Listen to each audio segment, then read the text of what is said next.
တော့ရှယ်ပဲဗျာဒီနေ့ကတော့လုံးဝရှယ်ပဲဗျာဝတ်သားကိုရှယ်ချက်တာလည်းကြားမှာပေါ်ပြီးပါလေပန်းရောက်နေ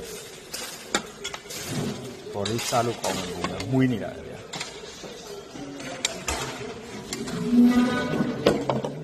ဒီရတော့ပဲမဲ့ပေါ်ဟင်းကြီးပေါ်ဗျာခင်ချီရတော့လည်းရင်းနေတာ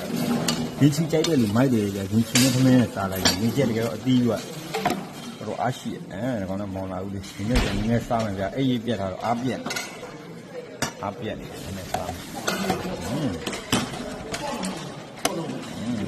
နည်းဂျာမိုကစီတာဆိုတော့ဒီမောင်ရေးပြီးတာပါဗျာဒီကောင်လည်းကြိုက်တယ်ဗျာဦးလေးတွေကစီမပါဘူးနော်သူတို့ကတကယ်ယောဂကင်းတယ်စားတော့ကြိုက်တဲ့လူကျမ်းမိုင်နေနေတယ်ကျုပ်ကြိုက်တယ်လို့ဖြစ်တယ်ရရောနုံကိုကြွားရောမဘယ်နဲ့ပွင့်လာလဲလူကြီးက你看我写的里面，你说那个七个月了，人家有点，七个月了。